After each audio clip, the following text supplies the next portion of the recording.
தென்காசி மாவட்டம் சுந்தரபாண்டிபுரம் முதியோர் காப்பகத்தில் மேலும் ஒருவர் உயிரிழந்திருக்கிறார். கடந்த வாரம் 4 பேர் உயிரிழந்த நிலையில் தற்போது மேலும் ஒருவர் உயிரிழந்திருக்கிறார். இதனை அண்மை செய்தியாக பார்த்து வருகிறோம். தென்காசி மாவட்டம் சுந்தரபாண்டிபுரம் முதியோர் காப்பகத்தில் மேலும் ஒருவர் உயிரிழந்திருக்கிறார்.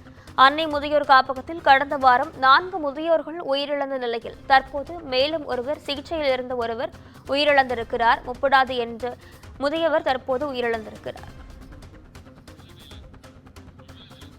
தென்காசி மாவட்டம் சுந்தரபாண்டிபுரம் முதியோர் காப்பகத்தில் மேலும் ஒருவர் உயிரிழந்திருக்கிறார். இது குறித்தான முழுமையான விவரங்களுடன் செய்தியாளர் விமலவேலன் இணைப்பில் இருக்கிறார்.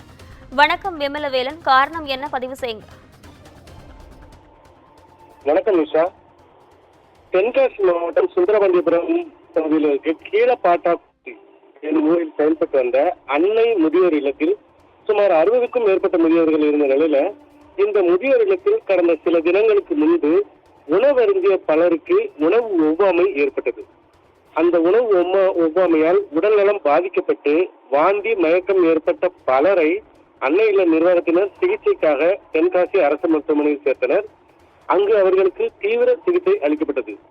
இதில் செங்கோட்டை பகுதியைச் சேர்ந்த சங்கர் கணேஷ், முருகம்மாள், சொக்கம்பட்டி பகுதியைச் சேர்ந்த அம்பிகா, மதுரையைச் சேர்ந்த தனலட்சுமி ஆகிய 4 பேர் அடுத்தடுத்து உயிரிழந்ததை தொடர்ந்து இந்த சம்பவம் தொடர்பாக தென்காசி மாவட்ட காவல்துறையினர் தீவிர விசாரணை நடத்தி இது தொடர்பாக முதியோர் இல்லத்தின் நிர்வாகி ராஜேந்திரன் என்பவரை கைது செய்தனர்.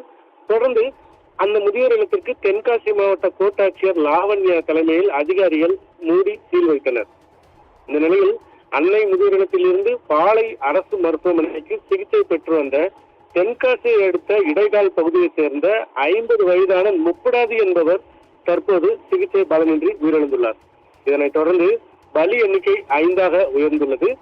காப்பகத்தில் உணவு சாப்பிட்ட நபர்கள் உணவு ஒவ்வாமை காரணமாக மருத்துவமனையில் அனுமதிக்கப்பட்டு அதில் ஏற்கனவே 4 பேர் அடுத்தடுத்து உயிரிழந்ததை தொடர்ந்து தற்போது மேலும் ஒருவர் உயிரிழந்த சம்பவம் தென்காசி மாவட்டத்தில் பெரும் பரபரப்பையும் சோகத்தையும் ஏற்படுத்தியுள்ளது. நிஷா.